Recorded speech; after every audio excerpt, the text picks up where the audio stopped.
الحمد لله رب العالمين والصلاة والسلام على أشرف الأنبياء والمرسلين وعلى آله وأصحابه أجمعين ومن تبعهم بإحسان إلى يوم الدين. يا أيها الذين آمنوا اتقوا الله حق تقاته ولا تموتن إلا وأنتم مسلمون. يا أيها الناس اتقوا ربكم الذي خلقكم من نفس واحدة وخلق منها زوجها وبث منهما رجالا كثيرا ونساء واتقوا الله الذي تساءلون به والأرحام إن الله كان عليكم رقيبا. يا أيها الذين آمنوا اتقوا الله وقولوا قولا سديدا يصلح لكم أعمالكم ويغفر لكم ذنوبكم ومن يطع الله ورسوله فقد فاز فوزا عظيما. أما بعد، محترم علماء کرام اور حفاظ کرام،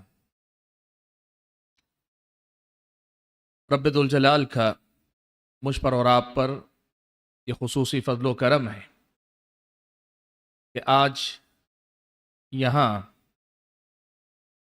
ایک بڑے ہی اہم عنوان سے متعلق گفتگو کرنے کے لیے اللہ تعالیٰ نے جمع ہونے کا موقع عطا فرمایا ہے۔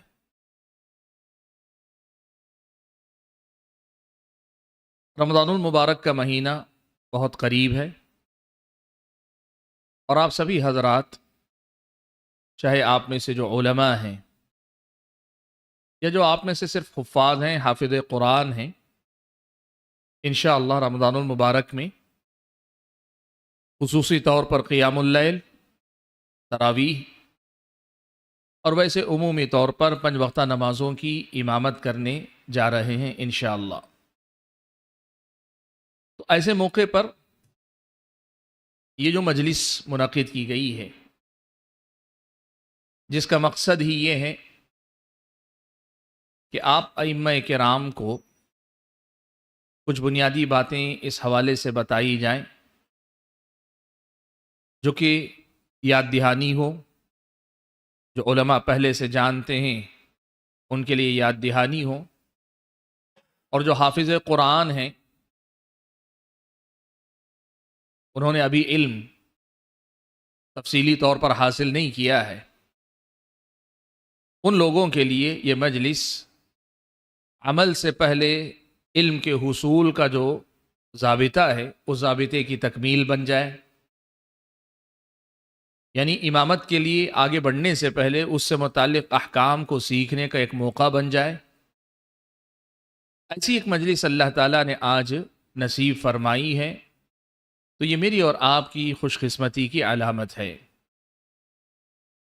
میں اپنی گفتگو محدود کروں گا اور ہی مختصر ہی گفتگو، اور کچھ بنیادی مسائل صرف آپ کے سامنے رکھوں گا۔ اس کے بعد تھوڑی بہت محنت آپ کو کرنی پڑے گی کچھ مسائل کے لیے، وہ اس لیے کہ میں اب یہاں بتا بھی دوں گا تو پھر بھی اس کی آپ کو ضرورت باقی رہے گی، لیکن اگر آپ انشاءاللہ اس پر تھوڑی سی محنت کر لیں گے تو اللہ کے فضل و کرم سے آپ کا یہ رمضان امامت کے اعتبار سے بھی انشاءاللہ ایک مثالی رمضان بن سکتا ہے باذن اللہ۔ سب سے پہلی بات جو اس موقع پہ میں آپ سب کو یاد دلانا چاہوں گا، امامت ایک بہت بڑی فضیلت والا کام، چاہے وہ کسی فرض نماز کی امامت ہو یا کسی مسنون نماز جیسے تراویح ہے اس کی امامت ہو، تہجد کی امامت ہو، یہ جو امامت ہے یہ بڑی فضیلت والا کام ہے۔ اس سلسلے میں کئی حدیثیں آئیں، لیکن ان میں سے بہت ساری حدیثیں متکلم فی ہیں، لیکن اہل علم نے کم سے کم 1-2 حدیثوں سے استدلال کیا۔ جیسے سنن ترمذی کی ایک روایت ہے، اللہ کے نبی نے فرمایا 3 قسم کے لوگ قیامت کے دن مشک کے ڈھیر پر بٹھائے جائیں گے۔ مشک خوشبو ہے، جانتے ہیں، مشک کا ڈھیر ہوگا، اس پر بٹھائے جائیں گے۔ ایک تو ان کو اور لوگوں سے نمایاں کر کے بٹھایا جائے گا، اور دوسرے یہ کہ وہ اونچے ہونے کے ساتھ ساتھ خوشبو کے مقام پر بیٹھے رہیں گے۔ اور ان تین میں اللہ کے نبی نے ذکر کیا، سب سے پہلا وہ آدمی جو اللہ کا، یعنی ایسا غلام جو اپنے مالک کا بھی حق ادا کرے اور اللہ کا بھی حق ادا کرے۔ دوسرا وہ آدمی جو لوگوں کی امامت کرے اس حال میں کہ وہ لوگ اس کی امامت سے خوش ہوں، راضی رہیں۔ اور تیسرا وہ آدمی جو 5 وقتہ نمازوں کے لیے اذان کہے۔ امام ترمذی نے اس حدیث کو حسن غریب کہا، اور ایسی ہی کچھ اور حدیثوں سے استدلال اہل علم نے کر کے، جیسے ایک صحابی اللہ کے نبی کے پاس آئے اور آ کر کہا، اللہ کے نبی مجھے ایک ایسا عمل بتا دیجئے کہ جس عمل کو میں مضبوطی سے پکڑا رہوں۔ تو اللہ کے نبی نے کہا، تم کوشش کرو کہ اپنی قوم کے امام بن جاؤ، تم اپنی قوم کے امام بن جاؤ، اور اگر امام نہیں بن سکتے تو کم سے کم کوشش کرو اپنی قوم کے مؤذن بن جاؤ۔ بڑا خیر ہے مسجد کے امام بننے میں۔ سب سے پہلا خیر یہ ہے کہ آپ کے نمازوں کی حفاظت ہو جاتی ہے، سب سے پہلا، اول و آخر۔ اور ماہ رمضان میں امام بننے کا مطلب یہ ہوا کم سے کم آپ کے رمضان کی حفاظت ہو جاتی ہے، آپ کے رمضان کے قیام کی حفاظت ہو جاتی ہے، جو شاید آپ امام نہ ہوتے تو کچھ نہ کچھ دن چھوٹ جاتے، کبھی پیچھے ہو جاتے، کبھی آگے ہو جاتے۔ تو بڑا خیر کا کام ہے، تو یہ بڑی نعمت ہے۔ مختصراً یہ کہ امامت جو آپ نے ذمہ داری لی ہے، یہ بہت بڑا خیر ہے۔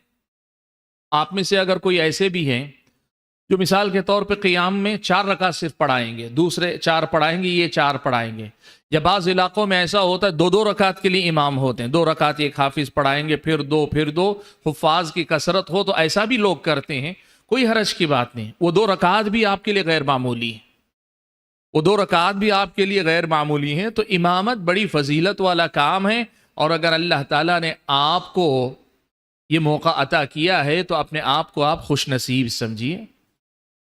یہ نعمت ہے اللہ تعالیٰ کی، یہ اللہ تبارک و تعالیٰ کی بڑی نعمت ہے۔ اور جب اللہ تبارک و تعالیٰ کی نعمت نصیب ہوتی ہے تو نعمت شکر کا تقاضا کرتی ہے، نعمت شکر چاہتی ہے۔ یعنی اللہ تعالیٰ کا حکم یہ ہے کہ جب اللہ تعالیٰ آپ پر انعام کرے، کوئی نعمت اللہ تعالیٰ آپ کو عطا فرمائے، تو آپ اس نعمت کے شکر گزار بندے بنیں۔ نعمت کا شکر کیسے ہوتا ہے؟ شکر کے کئی مقام ہیں، میں تفصیل میں گئے بغیر مختصر اشارہ کر دیتا ہوں۔ دل سے پہچاننا کہ یہ نعمت ہے، نعمت کی پہچان ہو کہ نعمت ہے یہ۔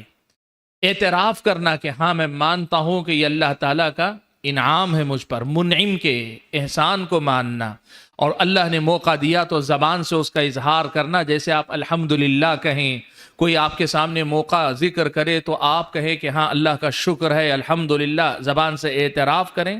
یہ سب شکر کے درجات ہیں، لیکن نعمت کے شکر کا ایک بڑا اہم باب ہے، وہ ہے نعمت کا صحیح استعمال کرنا۔ اس نعمت کا صحیح استعمال کرنا، یہ نعمت کے شکر کا بڑا ہی اہم باب ہے۔ اب آپ کو اللہ تبارک و تعالیٰ نے یہ نعمت عطا فرمائی امامت والی، آپ امام بن رہے ہیں، تو اب ہونا یہ چاہیے کہ آپ کی کوشش ہونی یہ چاہیے کہ اس امامت کی ذمہ داری کو میں ویسے نبھاؤں گا جیسے کہ اس ذمہ داری کا تقاضا ہے۔ اس ذمہ داری کو جیسے نبھانا چاہیے میں ویسے نبھانے کی کوشش کروں گا، تاکہ اس نعمت کی قدر مجھ سے ہو سکے، میں اس نعمت کی حفاظت کر سکوں۔ یہ سب سے پہلی نصیحت ہے آپ تمام بھائیوں کو کہ اپنے آپ کو اس نعمت کی قدر کرنے والا بنانے کی فکر کریں۔ کیوں؟ اللہ نے کہا لَإِن شَكَرْتُمْ لَأَزِيدَنَّكُمْ۔ آپ جس قدر اس نعمت کا شکر کریں گے، بہتر استعمال کریں گے، اللہ مزید آپ کو نوازے گا۔ مان لیجئے کہ آپ نے اس رمضان میں اچھی طریقے سے اس کو نبھایا، اللہ تعالیٰ آئندہ اور زیادہ مواقع آپ کے لیے کھولے گا۔ مان لیجئے کہ آپ نے اس رمضان کی پہلی تراویح کو بڑے اہتمام کے ساتھ پڑھایا، اللہ تعالیٰ دوسرے دن آپ کے لیے شرح صدر کا اور زیادہ موقع اللہ تعالیٰ عطا فرمائے گا۔ آپ نے پہلا عشرہ گزارا بھرپور طریقے سے، اللہ دوسرے عشرے کو اور زیادہ بہتر کرے گا، اور آپ نے 20 دن 2 عشرے بھرپور طریقے سے گزارے، آخری عشرے کا قیام، اس کی عبادتیں، یہ سب اللہ تعالیٰ اور زیادہ آپ پر کھول دے گا۔ یہ اللہ تعالیٰ کی نعمت کا بہت بڑا فائدہ ہے جو ہم اور آپ کو ملے گا۔ لَإِن شَكَرْتُمْ لَأَزِيدَنَّكُمْ وَلَإِن كَفَرْتُمْ إِنَّ عَذَابِي لَشَدِيدٌ۔ تو میں پہلی بات یہی یاد دلانا چاہتا ہوں کہ آپ اور ہم اللہ کی توفیق سے ایسی کوئی نعمت مل رہی ہے تو اس نعمت کے شکر گزار بننے کے جو تقاضے ہیں، اور ان میں سے سب سے اہم ایک تقاضا یہ ہے کہ ہم اس نعمت کا صحیح استعمال کریں، اس کی تیاری ہم اور آپ کر لیں۔ اب وہ کیسے ہوگی؟ تو میں آپ کے سامنے 5 بڑے مسائل ذکر کر رہا ہوں، ہر مسئلے کے ضمن میں کئی چیزیں آئیں گی، لیکن 5 بڑی باتیں آپ کے سامنے ذکر کر رہا ہوں، اور صرف یہی 5 باتیں آج کے سارے مسائل کا جو میں ذکر کرنا چاہتا ہوں اس کا خلاصہ ہوں گی۔ ان میں سے سب سے پہلا مسئلہ ہے اخلاص نیت کا، اخلاص نیت کا معامل۔ آپ سبھی جانتے ہیں اللہ نے فرمایا فَمَنْ كَانَ يَرْجُو لِقَاءَ رَبِّهِ فَلْيَعْمَلْ عَمَلًا صَالِحًا وَلَا يُشْرِكْ بِعِبَادَةِ رَبِّهِ أَحَدًا۔ اللہ تعالیٰ نے عمل صالح کا حکم دیا اور اس میں شرک سے منع کیا۔ عمل صالح، ابن کثیر رحمۃ اللہ علیہ نے کہا وہ جو سنت کے مطابق ہو، اور وَلَا يُشْرِكْ بِعِبَادَةِ رَبِّهِ أَحَدًا کہا جس میں بندہ مخلص ہو۔ اور ان دونوں کو سمجھانے کے بعد ابن کثیر رحمۃ اللہ علیہ نے لکھا وَهُمَا رُكْنَا الْعَمَلِ الْمُتَقَبَّلِ، یعنی عمل کی قبولیت کے 2 بنیادی جو شرائط ہیں، ایمان اور اسلام کے بعد جو 2 بنیادی شرائط عمل کی قبولیت کے، ان میں سے ایک اخلاص ہے۔ ہر عمل کی طرح آپ کو اس میں مخلص ہونا ہے، لیکن یہ بات میں آپ کو بتا رہا ہوں، علماء اور حفاظ کو اخلاص پر زیادہ محنت کرنی پڑتی اس مسئلے میں۔ آپ کی قرات اچھی ہے، آپ کا انداز اچھا ہے، آپ کی تقریر اچھی ہے، آپ کا درس اچھا ہے، آپ جو گفتگو کرتے ہیں وہ بڑی اچھی ہے، اس کی وجہ سے انسان کے نفس کے اندر ریاکاری بڑی تیزی سے آتی ہے، ریاکاری کا امکان بڑی تیزی سے پیدا ہوتا ہے۔ میں آپ کو ایک چیز بتاؤں، یہ آپ سبھی تجربہ کریں گے، اللہ ہماری حفاظت فرمائے۔ جس وقت ہم نماز میں کھڑے ہو کر نماز پڑھ رہے ہیں، آپ اپنے آپ سے پوچھ کر دیکھیے کہ تلاوت کے دوران، پڑھتے ہوئے یا تقریر کے دوران، نماز کی ہم بات کر لیں، تلاوت کے دوران ہم اللہ تعالیٰ کی طرف متوجہ ہیں، ہمارا رخ اللہ کی طرف۔ آپ دیکھیں کہ آپ کا دل سامنے کی طرف ہے یا آپ کا دل پیچھے کی طرف ہے، آپ کا دماغ سامنے کی طرف ہے، آپ کا دماغ پیچھے کی طرف ہے۔ آپ یقین کر لیں، آپ کو محسوس ہوگا اکثر ہمارا دل پیچھے کی طرف رہے گا۔ میں جو پڑھ رہا ہوں لوگوں کو کتنا اچھا لگ رہا ہے، لوگوں کو کتنا لطف آ رہا ہے، میں لوگوں کو اور اچھے پڑھ کے دکھاؤں گا، سناؤں گا۔ سبحان اللہ، بہت مشکل ہے ایک امام کے لیے، ایک قاری کے لیے، ایک حافظ قرآن کے لیے اپنے اخلاص کی حفاظت کرنا بہت مشکل ہے۔ سفیان ثوری رحمۃ اللہ علیہ نے جو کہا تھا ما عالجت شيئا اشد علي من نیتی وانها تتقلب علی، کہ میں نے زندگی میں اپنی نیت کو سنبھالنے سے زیادہ مشکل کوئی کام نہیں کیا ہے، اور یہ میں دیکھتا ہوں کہ جب بھی میں سنبھالتا ہوں یہ پلٹ جاتی ہے، الٹ جاتی ہے، واپس پھر سے جو ہے خلوص سے خالی ہو جاتی ہے۔ یہ مسئلہ حافظ قرآن کو پورے رمضان جھیلنا پڑے گا۔ میں لفظ کہہ رہا ہوں، پورے سال آپ کو، پورے رمضان آپ کو جہاد کرنا پڑے گا، پورا رمضان جہاد کرنا پڑے گا۔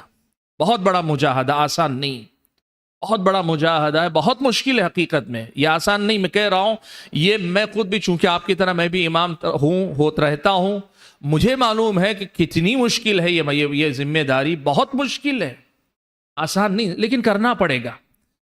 ہاں، مجاہدے کے بعد پھر بھی کبھی نفس غالب آ جاتا ہے، کم سے کم ایک عذر تو رہے گا کہ ہم نے اپنی سی پوری کوشش کی، ہم نے لوگوں کی رضا اور خوشنودی نہیں چاہیے، ہم لوگوں کو خوش کرنے کی اس کی کوشش کرتے رہے، نفس غالب آتا رہا، ہم مجاہدہ کرتے رہے، کم سے کم یہ تو اللہ کے سامنے ہم اپنا مجاہدہ دکھائیں کہ ہم نے اپنے اندر جتنی طاقت تھی پوری لگا دی کہ ہم مخلص ہو جائیں۔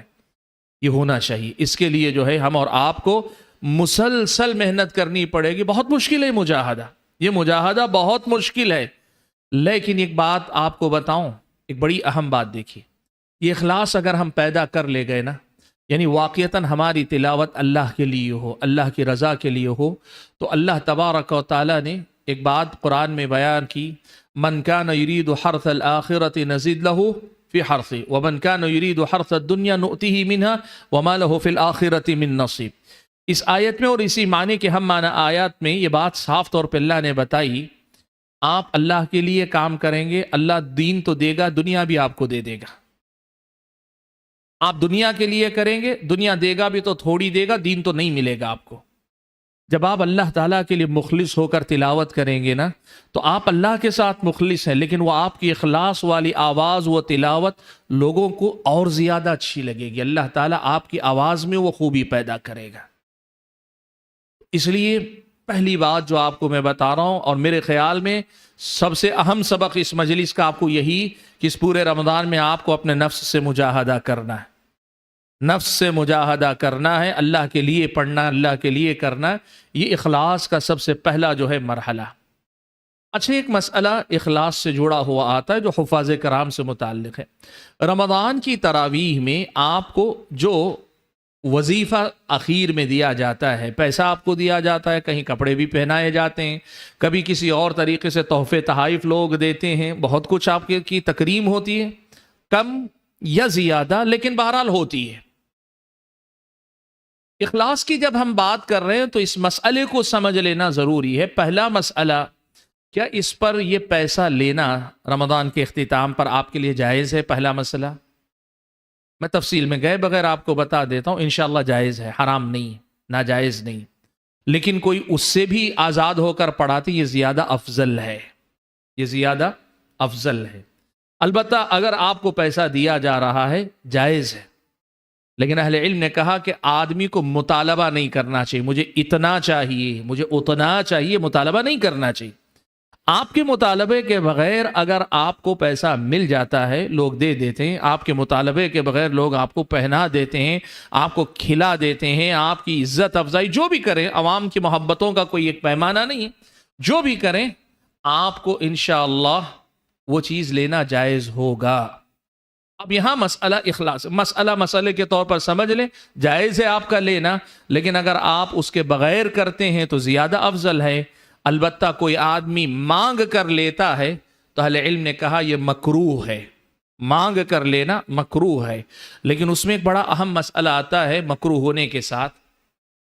آپ یہ تو پڑھا رہے ہیں، آپ کیا چاہتے ہیں؟ اگر آپ کا مقصود اللہ کی رضا اور خوشنودی ہے، لیکن اللہ کی رضا اور خوشنودی کے بعد آپ نے جو وقت دیا ہے اس کے بدلے میں لوگ آپ کو یہ پیسہ دیں یا اجرت دیں یا جو وظیفہ دیں، جو بھی لفظ آپ مناسب سمجھیں، یہ اگر آپ کی نیت میں داخل ہے تو کیا آپ کے اخلاص پہ اس سے فرق پڑے گا؟ جی ہاں، اخلاص میں کمی آئے گی، اخلاص میں کمی آئے گی، لیکن عمل پورے طور پہ ضائع نہیں ہوگا، اس لیے کہ آپ اللہ کے ساتھ مخلص ہونے کے ساتھ ثانوی طور پر یہ ویسے ہی ہے جیسے کوئی آدمی جہاد میں جا رہا ہے تو اسے معلوم ہے اگر میں جیتوں گا تو جہاد کے ساتھ مجھے مال غنیمت بھی ملے گا۔ بندے کو خالصتاً اللہ کے لیے جہاد کرنا چاہیے، لیکن اگر کوئی مال غنیمت کی بھی امید رکھے، اسی قدر اس کی نیت میں کمی، اجر اللہ کے پاس جو ملنا ہے ملے گا، لیکن یہ جو آپ نے چاہا وہ آپ کو ملے گا۔ فَمَنْ كَانَتْ هِجْرَتُهُ إِلَى اللَّهِ وَرَسُولِهِ فَهِجْرَتُهُ إِلَى اللَّهِ وَرَسُولِهِ وَمَنْ كَانَتْ هِجْرَتُهُ إِلَى دُنْيَا يُصِيبُهَا أَوْ امْرَأَةٍ يَنْكِحُهَا فَهِجْرَتُهُ إِلَى مَا هَاجَرَ إِلَيْهِ۔ سبحان اللہ، یاد آ گیا، یہ بھی ایک فتنہ ہے نا، ابھی او امرأة يتزوج، امامت کر رہے ہیں اور آپ کے دل میں یہ خیال ہو، جتنے حافظ قرآن ہیں غیر شادی شدہ ہے، آپ کے دل میں یہ بھی اگر نیت ہو کہ میری آواز اچھی ہے، کوئی مجھے رشتہ دے گا، تو یہاں بھی آپ کی نیت میں خلل آ سکتا ہے۔ مخلص رہیے، اللہ کے ساتھ مخلص رہیے، اللہ تعالیٰ نوازے گا، اللہ کے ساتھ مخلص رہیے، اللہ تعالیٰ نوازے گا۔ لیکن اللہ حفاظت فرمائے، اگر ہمارا مقصد وہ عبادت جو صرف اللہ کی رضا کے لیے ہونا چاہیے، وہ عبادت پوری کی پوری صرف دنیا کے لیے اگر ہم کریں گے تو پھر یہ ہم اور آپ کے عمل کو برباد کر دے گا، بلکہ الٹا ہمارے اور آپ کے عذاب کا سبب بنے گا۔ یعنی کوئی آدمی حافظ قرآن یہ کہہ رہا ہے کہ ٹھیک ہے میں امامت کر رہا ہوں، میرا مقصد ہی کوئی دنیاوی مفاد ہے، پیسہ ہے، نام ہے، شہرت ہے، یا جیسے میں نے کہا نکاح ہے وغیرہ وغیرہ، کوئی بھی چیز، یہی میرا مقصد ہے، تب تو آپ کا عمل برباد ہو جائے گا، اور عمل برباد ہونے کے ساتھ ساتھ یہ خود نقصان ہے۔ سال بھر کی محنت چند پیسوں پہ سمٹ جائے، مہینے بھر کی امامت چند پیسوں کے بدلے میں بک جائے، یہ خود بربادی ہے، لیکن نقصان اس سے بڑا یہ ہوگا کہ اللہ تعالیٰ کے پاس یہ عذاب کا باعث بنے گا۔ نبی علیہ الصلوۃ والسلام نے کہا، حضرت ابو ہریرہ راوی ہیں، اول من تسعر بهم النار ثلاثہ، 3 لوگ ہیں جن کو سب سے پہلے جہنم میں داخل کیا جائے گا. نبی علیہ الصلاۃ والسلام نے اس کے بارے میں تفصیل بیان کرتے ہوئے 3 لوگوں کا جو ذکر کیا، مجاہد کا ذکر کیا، اللہ کی راہ میں خرچ کرنے والے کا تذکرہ کیا، اور تیسرے نمبر پر یا تیسرا جس کا اللہ کے نبی نے ذکر کیا، قرآن کا قاری، الذی کان یقرأ القرآن لیقال انہ قارئ. اللہ تعالیٰ پوچھے گا میں نے تجھے قرآن سکھایا تو نے کیا کیا؟ بندہ کہے گا اللہ تعالیٰ قرآن کو لے کر میں رات بھر قیام کرتا رہا. اللہ کہے گا کہ نہیں، کذبت، تو جھوٹا ہے، تم نے تو اس لیے پڑھا لیقال انک قارئ، کہا جائے کہ یہ بڑا اچھا قرات کرنے والا، بڑا اچھا قاری ہے، بڑا اچھا حافظ قرآن ہے. وقد قیل، اور یہ دنیا میں کہہ دیا گیا، یعنی جو تمہاری دنیا داری تھی وہ تمہیں مل گئی، اب میرے پاس کچھ نہیں. تو اللہ کے نبی نے کہا کہ سب سے پہلے جہنم میں جو داخل کیے جائیں گے یہ لوگ ہوں گے. تو پہلی بات جو ہم اور آپ کو جس کا مجاہدہ، جس کا کی کوشش کرنی چاہیے، وہ اخلاص. اخلاص پر قائم رہیے، یہی جو ہے سب سے اول و آخر میرے اور آپ کے عمل کی حفاظت کا بہت اہم ذریعہ ہے. 5 باتوں میں سے دوسری اہم بات جو میں آپ کے سامنے ذکر کرنا چاہتا ہوں وہ یہ کہ پیارے نبی صلی اللہ علیہ وسلم نے امامت کا حقدار کون ہے، من حق الناس بالامامہ، حق الناس بالامامہ، اللہ کے نبی صلی اللہ علیہ وسلم نے یہ ترتیب گنائی ہے. یہ مسئلہ میں کیوں ذکر کر رہا ہوں؟ تاکہ آپ کو مسئلے کی کچھ نزاکتیں معلوم رہیں ہمیشہ آپ کو. مسئلہ یہ ہے، نبی علیہ الصلوۃ والسلام نے گنائی اقرأہم لکتاب اللہ، سب سے پہلے یؤم القوم اقرأہم لکتاب اللہ، قرآن کا جو سب سے زیادہ پڑھنے والا ہو. اور یہاں اقرأ سے مراد اہل علم نے وضاحت کی جو قرآن کا حافظ ہو اور زیادہ اچھے انداز میں پڑھ سکتا ہو، جس کو قرآن سب سے زیادہ یاد ہے اور یاد ہونے کے ساتھ اچھے انداز میں پڑھ سکتا ہو. اچھے انداز سے مراد بہت اچھی خوبصورت آواز ہونا ضروری نہیں ہے، لیکن قرآن کے قواعد، تجوید کے قواعد رعایت کر کے ان کو پڑھنے والا ہو. اقرأ جو ہوگا وہ امامت کرے گا. پھر اللہ کے نبی نے کہا اگر سب لوگ قرات میں برابر ہو، سنت کا جو سب سے زیادہ جانکار ہوگا. اللہ کے نبی صلی اللہ علیہ وسلم نے پھر کہا اگر ان میں بھی برابر ہوں تو جو سب سے پہلے ہجرت کر کے آئے، اور اگر ہجرت کے معاملے میں بھی سب برابر ہوں تو سب سے پہلے جنہوں نے اسلام قبول کیا اگر اس میں بھی برابر ہوں تو پھر اس کے بعد اللہ کے نبی نے کہا اسنہم، عمر میں جو سب سے زیادہ. تو ترتیب اللہ کے نبی نے گنائی، یہ ترتیب مسنون ہے، مستحب ہے. یہ ترتیب مسنون ہے، مستحب ہے، یعنی آدمی کو اسی کا خیال کرنا چاہیے، اس کا حق ہے، جو اوپر ہوگا اس کا حق ہے. لیکن یہ ترتیب اس وقت ہے جب کوئی آدمی ذمہ داری پر متعین نہ ہو، یعنی آپ کو مسجد کا امام نہ بنایا گیا ہو تو مسجد میں جو سب سے زیادہ قرآن کا بہتر قاری ہوگا وہ آئے گا، سنت کا جو سب سے زیادہ جانکار ہے وہ آئے گا، عمر میں جو سب سے بڑا ہے وہ آئے گا. ہجرت اور اسلام کا زمانہ تو اب نکل گیا ہے نہیں. تو یہ جو 3 باتیں ہیں، اقرأہم لکتاب اللہ، اعلمہم بالسنہ، واسنہم اکبرہم سنا، یہ جو 3 باتیں ان کی ترتیب کا لحاظ رکھنا چاہیے. لیکن کب؟ جب کوئی امام راتب نہ ہو، یعنی جسے مقرر نہ کیا گیا ہو.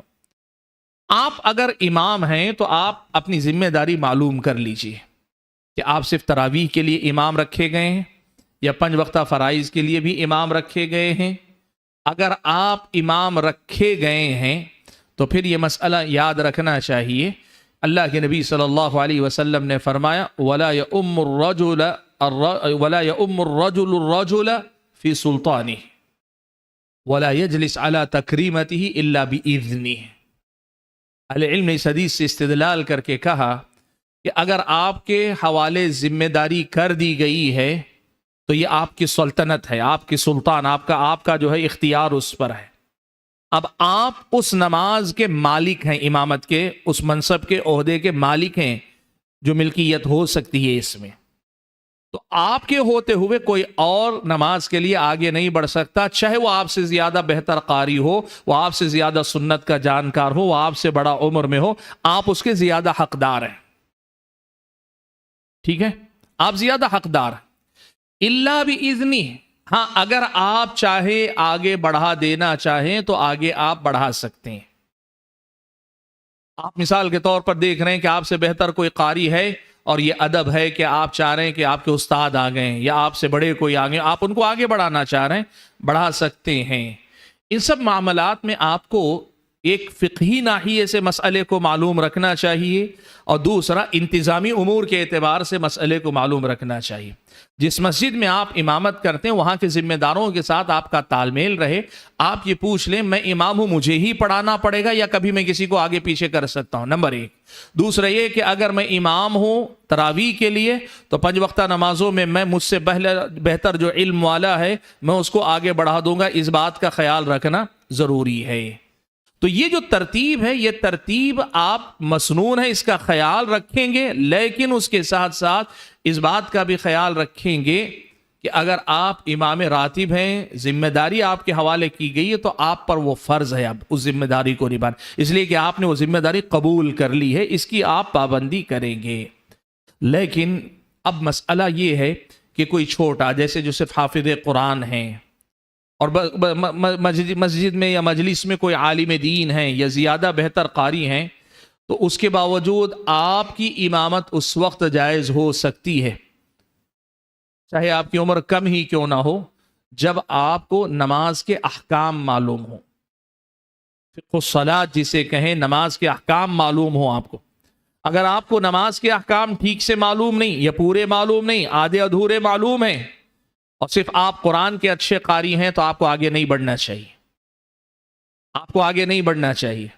نماز میں اقرأہم لکتاب اللہ احکام کی جانکاری کے بعد ہے، آپ احکام نماز کے جانتے ہوں، اس کے بعد اقرأہم لکتاب اللہ کی بات۔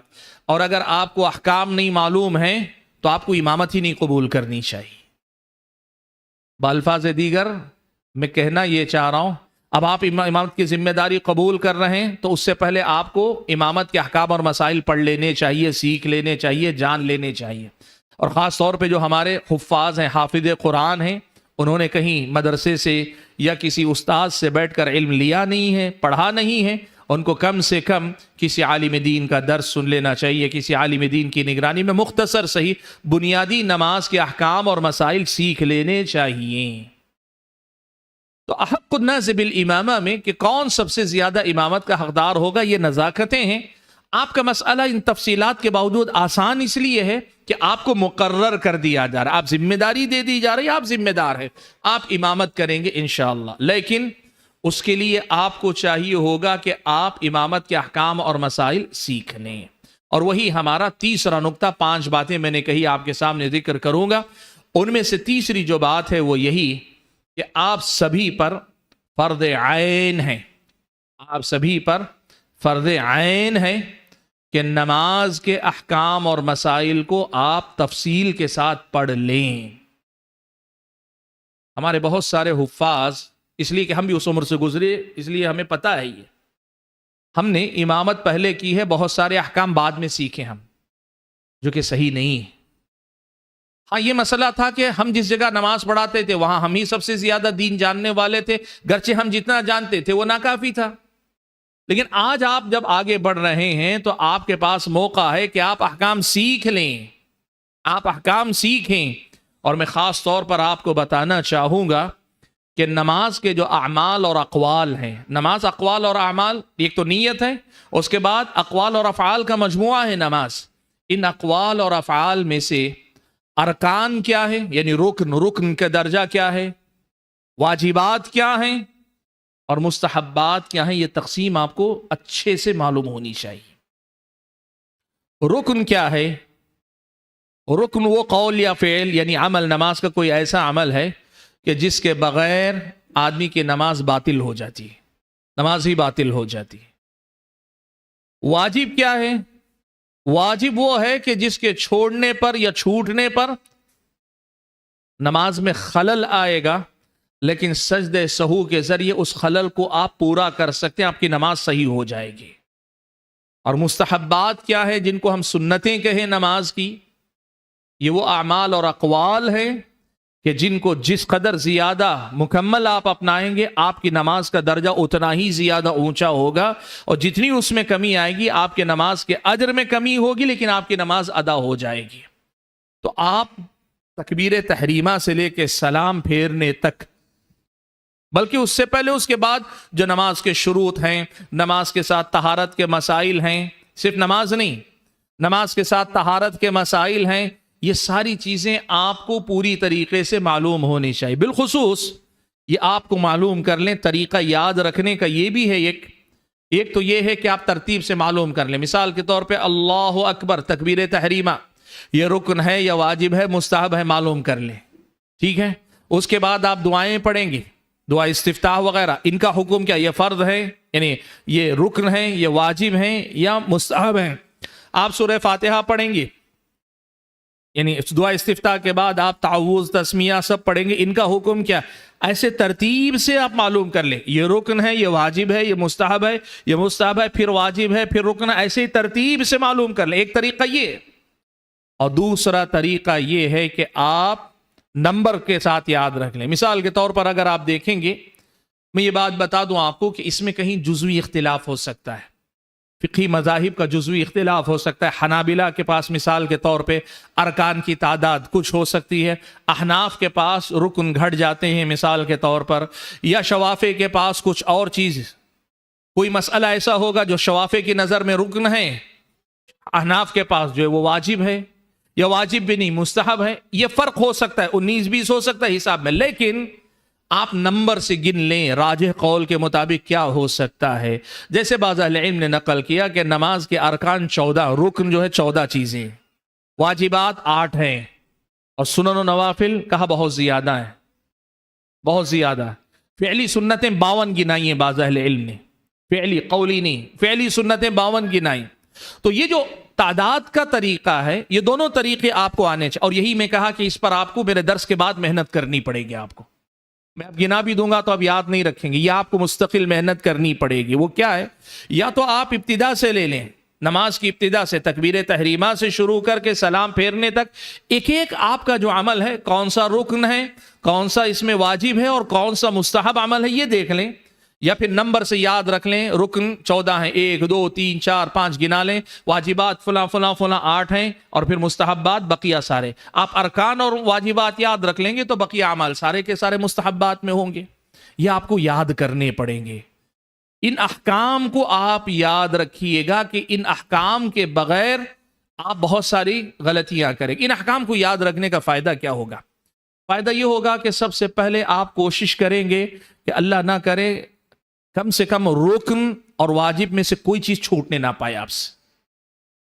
جیسے مثال کے طور پر مان لیجئے نماز میں آپ کو ذرا جلدی کرنی ہے، حفاظ کو ذرا رمضان میں قیام میں جلدی ہوتے ہیں، الحمدللہ ہماری مسجدوں میں اطمینان سے پڑھتے ہیں، حدیثوں کے ہاں سلفی مساجد میں الحمدللہ اطمینان سے پڑھتے ہیں، لیکن مان لیں تھوڑی دیر کے لیے کہ آپ کو جلدی پڑھنا ہے، نماز جلدی پڑھنی ہے، تو آپ کو معلوم ہے نماز میں اطمینان رکن ہے، نماز میں اطمینان رکن ہے۔ اب جلدی کا مطلب اگر آپ اس اطمینان کی خلاف ورزی کرتے ہیں اس درجے تک جہاں وہ سرے سے اطمینان ہی ختم ہو جائے، نماز ہی باطل ہے آپ کی۔ تو آپ خیال رکھیں گے چاہے جتنی جلدی کرنی ہو، لیکن وہ اطمینان والا مسئلہ وہ جو ہے فوت نہ ہونے پائے، آپ خیال رکھیں گے۔ آپ کو معلوم ہے رکن چھوٹے گا نماز ہی باطل ہو جائے گی، اور آپ کو معلوم ہے واجب اگر چھوٹے گا ثواب کا کم ہو جائے گا، اور اس کے ساتھ اس کی بھرپائی کرنی ہے سجدے سہو کی، آپ کو معلوم رہے گا۔ اور تیسرے نمبر پر ایک مسئلہ کہ سنن اور مستحبات، تاکہ کبھی کبھار واقعتاً نماز کو مختصر کرنا ہو تو کیا چیزیں چھوڑ کر آپ مختصر کر سکتے ہیں، ضرورت ہوتی ہے۔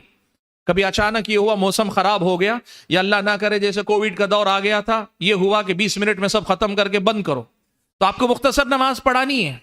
تو آپ کو معلوم رہے اگر مجھے چھوڑ کر کچھ چیزیں مختصر کرنی ہے نماز، تو سنتوں اور مستحبات کو چھوڑ کر میں ارکان اور واجبات کی حفاظت کروں گا۔ یہ معلوم رکھنے کے لیے آپ کو یہ تفصیل معلوم ہونی چاہیے، اور میں نے جیسے کہا دونوں طریقے یاد رکھیے، چاہے آپ نماز کی ترتیب سے رکن واجب اور مستحب ترتیب سے یاد رکھیے کون سا عمل آتا ہے اس کا حکم کیا ہے، یا دوسرا طریقہ یہ کہ نمبر وار یاد رکھیے۔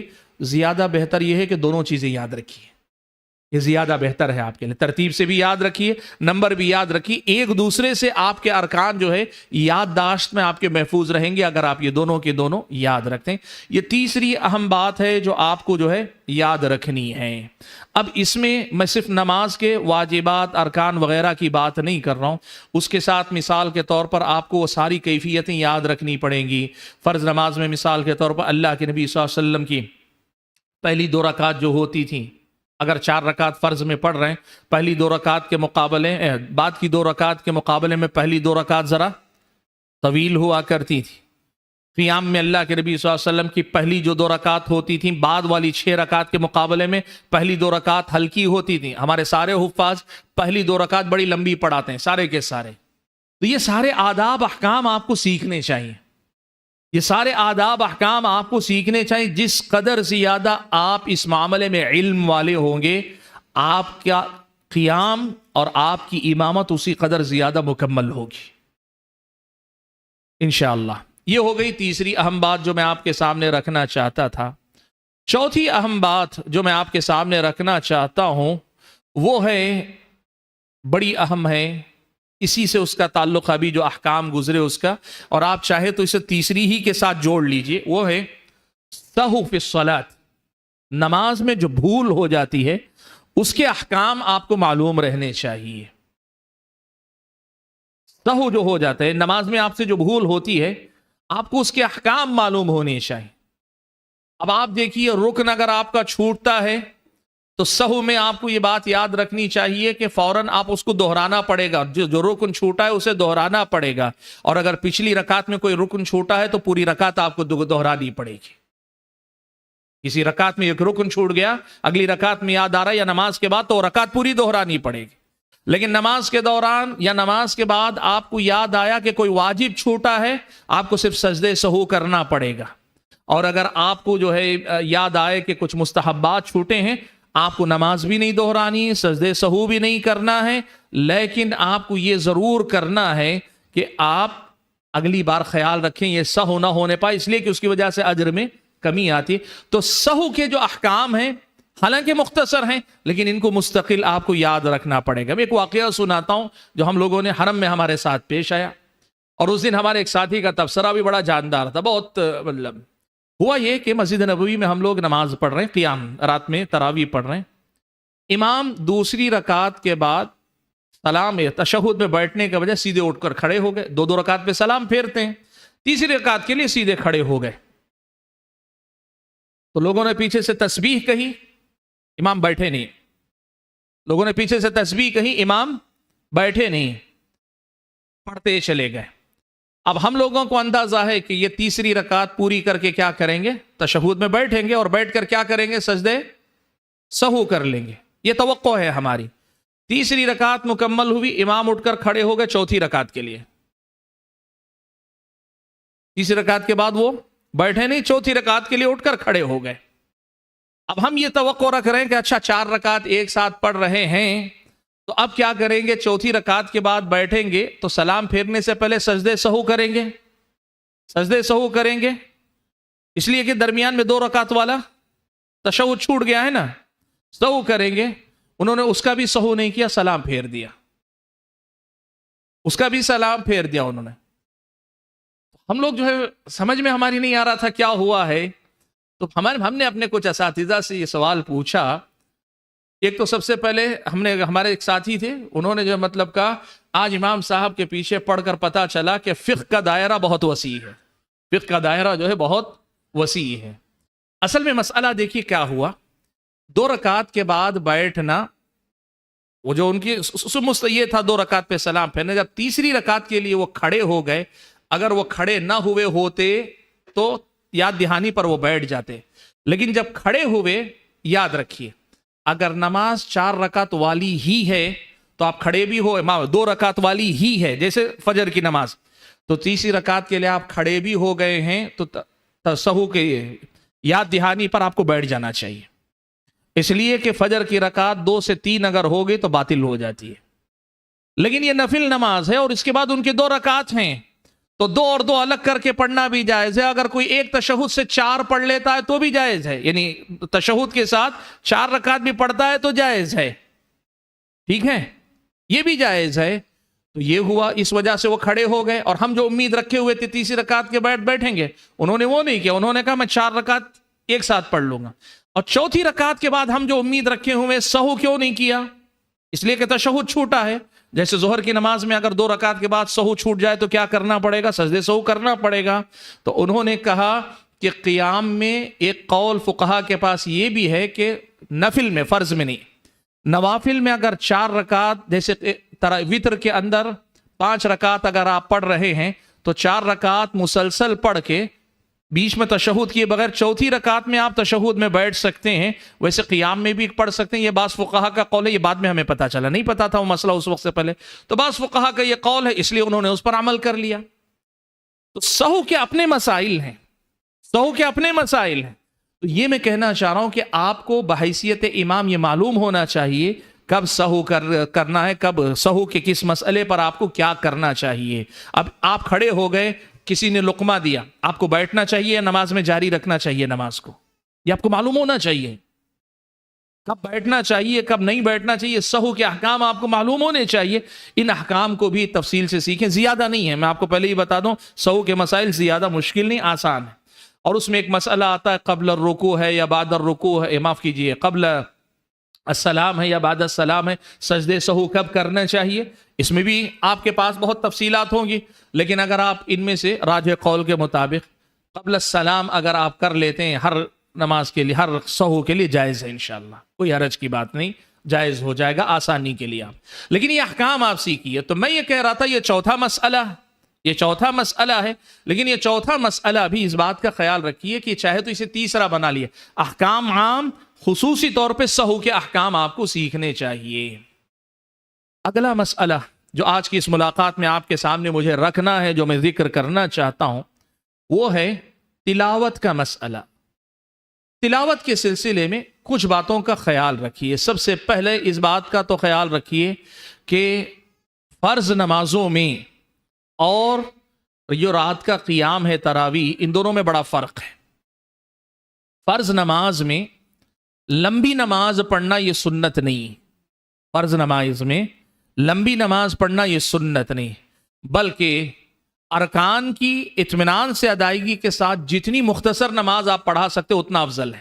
ارکان کے اعتدال کے ساتھ، ارکان کے اعتدال کے ساتھ کہ ارکان ٹھیک ٹھیک ادا ہوتے رہیں، کسی رکن میں خلل نہ آئے، کسی عمل میں خلل نہ آئے، کسی قول میں کمی نہ آئے، ٹھیک ٹھیک اطمینان جسے کہتے ہیں، وہ اس اطمینان کے ساتھ جتنی مختصر نماز پڑھائیے فرض نماز اتنی افضل ہے. لیکن اس کے مقابلے میں نفل نماز کے سلسلے میں یہ ہے کہ جتنی لمبی نماز آپ پڑھیں گے اتنا زیادہ افضل ہے. نبی علیہ الصلوۃ والسلام سے یہ بات حدیث میں مروی ہے، صحیح مسلم وغیرہ کی، کہ افضل الصلاۃ طول القنوت، افضل نماز وہ ہے جس میں قیام لمبا. اور احادیث میں یہ بات بھی طے ہے، اللہ کے نبی صلی اللہ علیہ وسلم کا رکوع اور سجود آپ کے قیام کے قریب قریب ہوتا تھا، اطمینان سے سجدہ کرنا.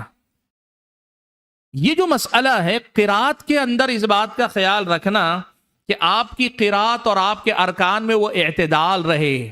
فرائض میں ایک جیسا قیام، ایک جیسا رکوع، اور سنتوں میں اتنا ہی قیام، اتنا ہی رکوع. میں کیوں کہہ رہا ہوں، اکثر ہمارے حفاظ قرات تو لمبی کرتے ہیں لیکن سجدے بڑے مختصر کرتے ہیں سنتوں کے اندر، قیام کے اندر نہیں.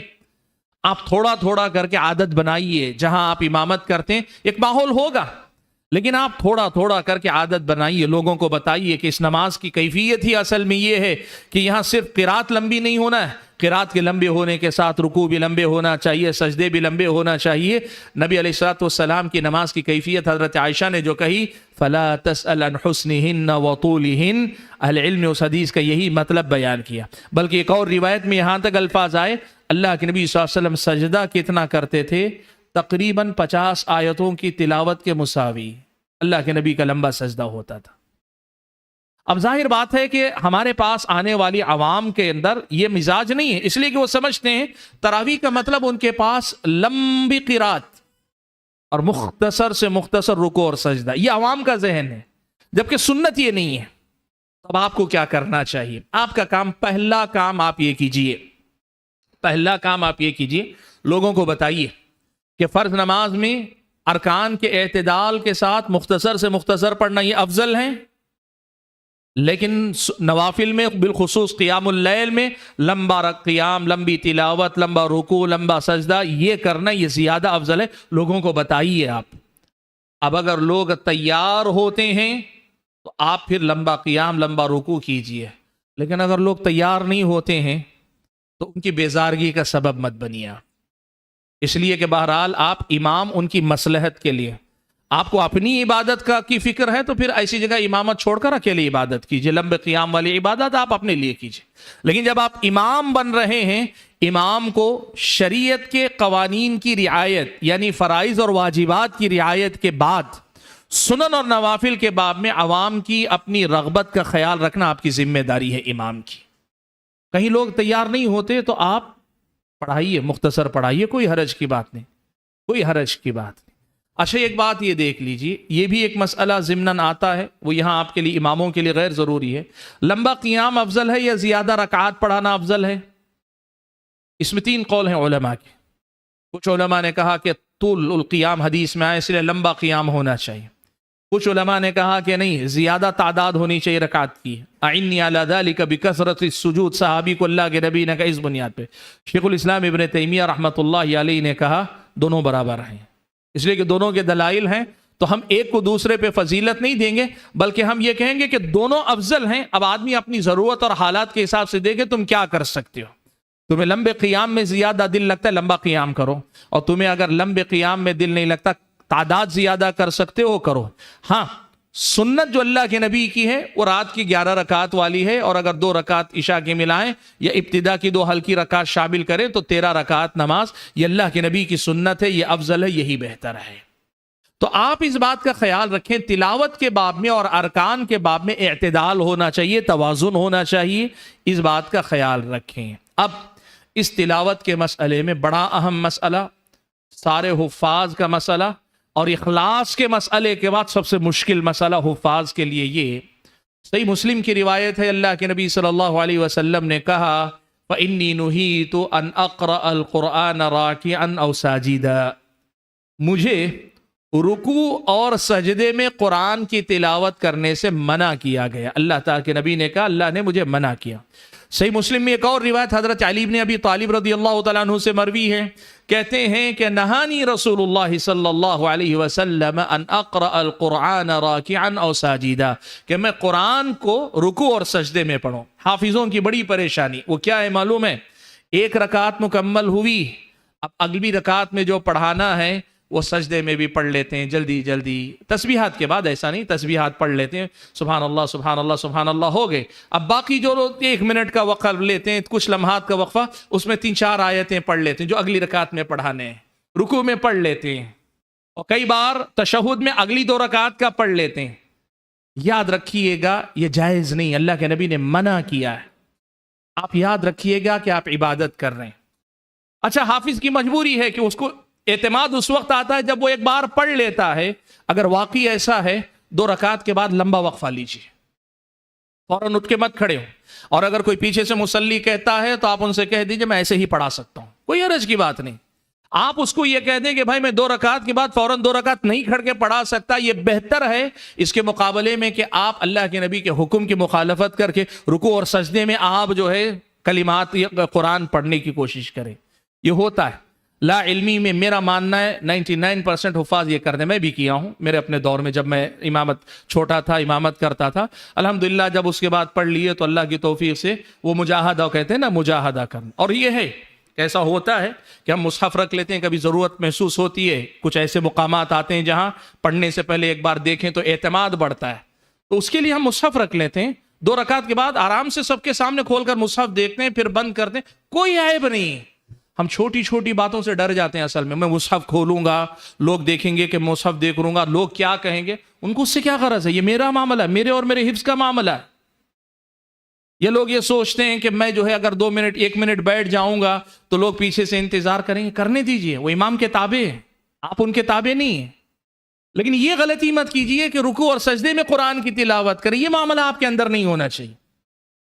یہ چونکہ اللہ کے نبی نے خاص طور پہ منع کیا، انی نہیت ان اقرأ القرآن راکعا و ساجدا، اتنی ساری ممانعات کے بعد پھر اگر ہم وہ غلطی کریں گے تو یہ بہت بڑا مسئلہ ہوگا. لیکن میں اس سے کہا نا کہ آپ کے پاس اس کا بدیل ہے، آلٹرنیٹ ہے آپ کے پاس. آپ اطمینان سے نماز مکمل کیجئے. 2 رکعت کے بعد ادب سے مصحف اٹھائیے، دیکھیے جو پڑھنا ہے کہاں کہاں دیکھنا ہے، بند کر کے پھر کھڑے ہو. 1 منٹ کا وقفہ لیجئے، 2 منٹ کا وقفہ لیجئے، یعنی رکوع اور سجدے میں جتنا ٹائم آپ کو ملتا ہے اس سے زیادہ یکسوئی کے ساتھ آپ اس میں پڑھ سکتے ہیں. وہاں ذہن تو مشغول رہے گا نا, تسبیحات ہوئی نہیں ٹھیک سے, میں زیادہ تو نہیں پڑھ لے رہا ہوں, رکوع لمبا ہو گیا ہے لوگ پوچھیں گے, سجدہ لمبا ہو گیا لوگ پوچھیں گے. میں جانتا ہوں سب سے پہلے میں نے جب تراویح پڑھائی تھی تو ایک مولانا بھی بڑی عمر کے مولانا تھے, میرے پیچھے نماز پڑھتے تھے. وہ ہر دن نماز کے بعد ڈانٹتے تھے, اتنا لمبا رکوع کیا کرتے ہو, اتنا لمبا سجدہ کیا کرتے ہو. اب میں ان کو بول نہیں سکتا کہ میں قرآن پڑھتا ہوں اس کے اندر, لیکن ہوا یہ ہم نے کیا. لیکن یہ کب, جب طالب علم تھے, بہت ابتدائی, بالکل جیسے ابھی حفظ کے مرحلے سے نکلے تھے, ابھی اونچی جماعتوں میں بھی نہیں پہنچے تھے, بالکل ابتدائی سالوں کی بات.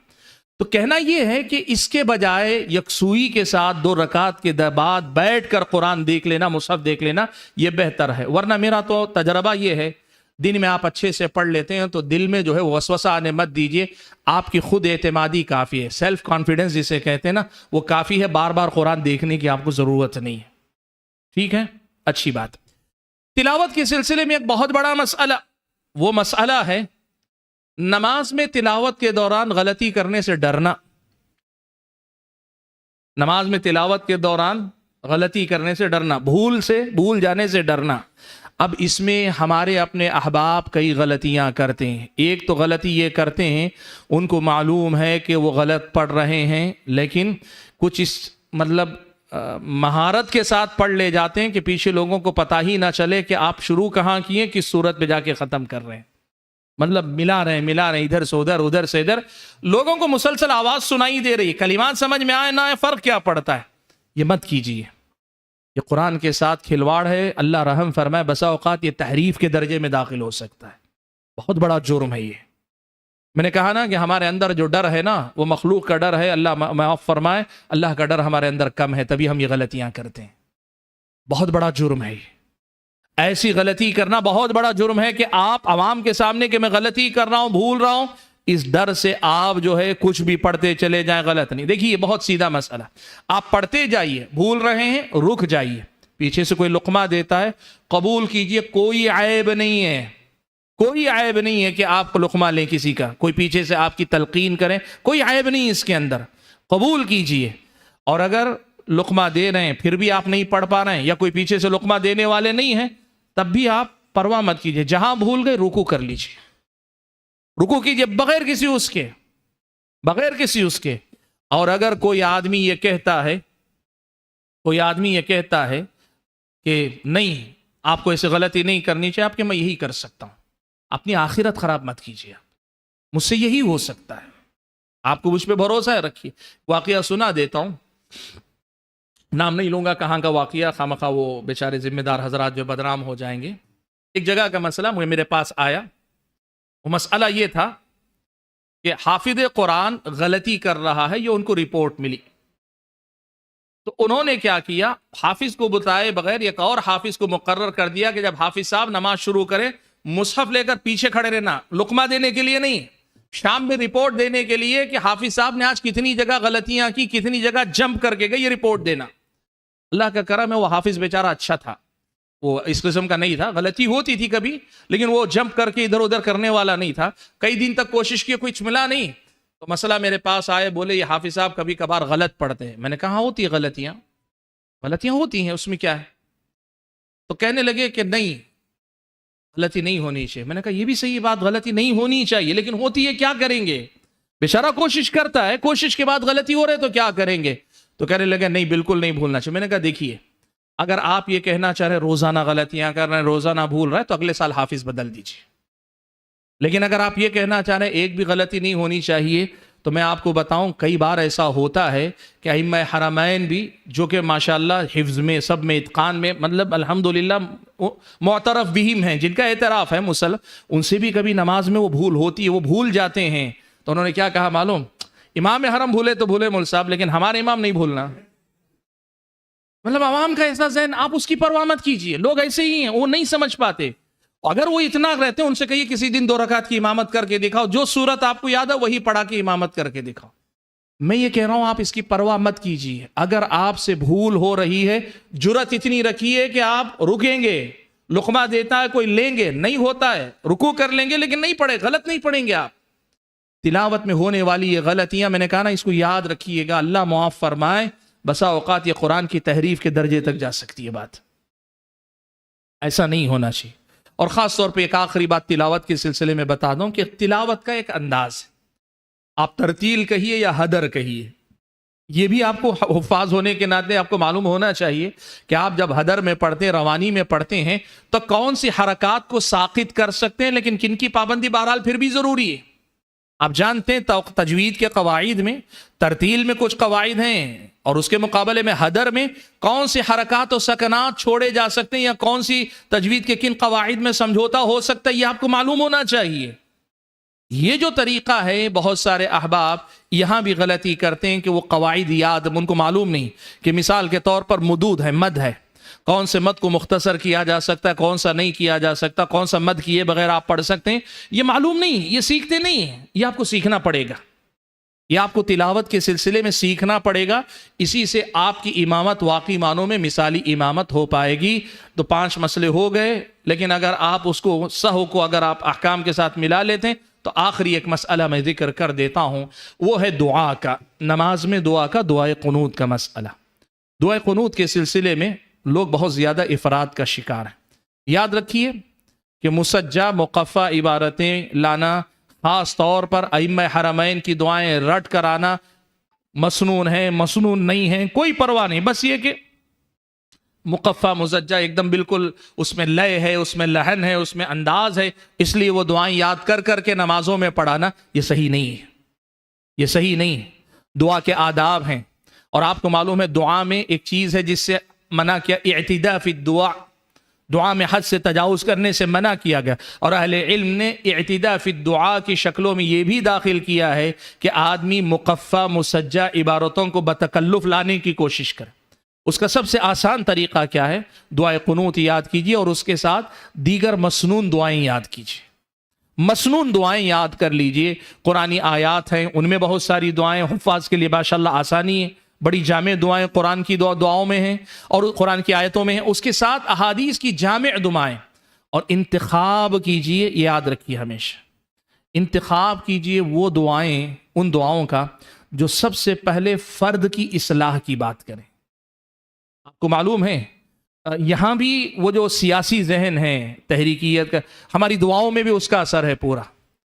پوری دعا شروع سے آخر تک ملت اسلامیہ کے احوال پہ دعا کرتے ہیں، کبھی اپنے نفس کی اصلاح کے آدمی دعا نہیں کرتا ہے، اپنے اولاد کے لیے دعا نہیں کرتا ہے، آخر میں 1-2 جملے تیزی سے کر کے نکل جاتے ہیں. نہیں، آپ یہاں بھی خیال رکھیے دعا میں مسنون دعائیں. اسی لیے میں کہہ رہا ہوں کہ مسنون دعاؤں میں یہ ساری چیزیں خود بخود پوری ہو جاتی ہیں، آپ کو کچھ زور لگانے کی ضرورت نہیں. تو وہ دعا کیجئے جس میں سب سے پہلے آپ کی دین اور آپ کی آخرت کی بھلائی ہو، آپ کی اولاد کی، آپ کے سب کے لیے، سارے مسلمانوں کے لیے ان کے دین اور ان کی آخرت کی بھلائی مانگی، اور پھر اس کے ساتھ ان کی دنیا کے لیے بھی بھلائی مانگی، اپنے لیے، اپنی اولاد کے لیے. ربنا آتنا فی الدنیا حسنہ وفی الآخرۃ حسنہ وقنا عذاب النار. ایسی جو دعائیں، ان دعاؤں کو یاد کر کے یہ دعا کیجئے، اور اس کے ساتھ یقیناً امت کے لیے دعا کیجئے. پوری دنیا کے اندر، خود ہندوستان کے اندر دعا یقیناً کیجئے کہ ہم اپنی دعاؤں سے بہت ساری ہماری محرومیوں کی تلافی کر لیتے ہیں. تو دعاؤں میں وہ جو اعتداء فی الدعاء کا پہلو ہے، کچھ لوگ گھڑی دیکھ کر دعا کرتے، 20 منٹ دعا کرنا نہیں، یہ طریقہ صحیح نہیں. اللہ کے بندو، طبیعت آمادہ ہے، آپ کا دل لگ رہا ہے، مانگ رہے ہیں، یہ کیفیت کا معاملہ ہے. دعا کا جو معاملہ ہے خالص کیفیت کا معاملہ ہے. جب آپ اللہ کے سامنے گڑ گڑا رہے ہیں تو آپ گڑ گڑاتے کبھی وقت کتنا ہوتا ہے پتہ نہیں چلتا، اور کبھی ایسا ہوتا ہے کہ طبیعت پوری ہے، آمادہ نہیں، تھکان ہے، سستی غالب ہے، مختصر دعا کر کے ختم کر لیجیے. یہ گھڑی دیکھ کر ٹائم ناپ کر دعا کرنا یہ کوئی شرعی طریقہ نہیں ہے. اور دعاؤں کے معاملے میں ائمہ کے اندر جو تکلف ہے، تصنع ہے، وہ عبارتیں یاد کرتے ہیں، یہ عبارتیں، یہ سب چیزیں چھوڑ دیجیے. سادگی لائیے اپنی دعاؤں میں. اس سادگی میں جو بے اختیاری ہوتی ہے، ایک آدمی ایک دم بے اختیار اللہ سے مانگتا ہے نا، اس میں جو تڑپ ہوتی ہے وہ مقفع مسجع عبارتوں میں نہیں آتی. اور خاص طور پہ دعاؤں میں رونا، زبردستی رونا، رونے کی آواز پیدا کرنا، رلانا، یہ سب چیزیں اچھی چیزیں نہیں ہیں. رونا وہ ہے جو خود بخود آئے، اور زیادہ اچھا رونا وہ ہے جو تنہائی میں آئے. جماعت میں آپ روتے ہیں تو آپ کو سب سے زیادہ فکر کرنی چاہیے، پتہ نہیں اس میں ریاکاری کتنی داخل ہو جائے. بے اختیار کبھی آ جاتا ہے، کسی کو بھی آ سکتا ہے کبھی بھی، اس کی بات نہیں کر رہا ہوں. لیکن جو کچھ ائمہ ہوتے ہیں کہ ہر دعا میں رو رو کے دعا کرتے ہیں، عوام یہی سب دیکھتے ہیں، عوام کے پاس معیار یہ فلاں مولانا یہاں تک ہوتا ہے، نہیں وطر ان کو پڑھانے دیجئے، کیوں؟ وہ رو رو کے دعا کرتے ہیں۔ یہ نہیں ہے کہ یہ کوئی معیار نہیں، شرعی معیار نہیں۔ اپنی دعاؤں کی حفاظت کیجئے، شریعت مطہرہ نے آپ کو جو چیزیں دی ہیں وہ اس قدر زیادہ صاف اور واضح ہیں، ان سب چیزوں سے پاک ہیں آپ کی نمازیں، تو اپنی دعاؤں کا بھی اہتمام کیجئے۔ بہرحال یہ کچھ احکام اور مسائل تھے جو مجھے مناسب لگا کہ آج کے دن میں آپ کے سامنے رکھوں۔ میری اللہ تعالیٰ سے یہ دعا ہے کہ اللہ تعالیٰ مجھے اور آپ سبھی بھائیوں کو مسجد کی امامت کی یہ جو ذمہ داری ہے اس سے کما حق ہو عہدہ برآ ہونے کے توفیق عطا فرمائے، اللہ اس کو قبول فرمائے، میزان حسنات میں اعلیٰ مقام عطا کرے، اور جو کمی کوتاہی ہم سے ہو چکی ہے ماضی میں اللہ ان سے درگزر فرمائے، اور آئندہ ایسی کوئی بھی غلطی کرنے سے اللہ تعالیٰ ہماری حفاظت فرما لے۔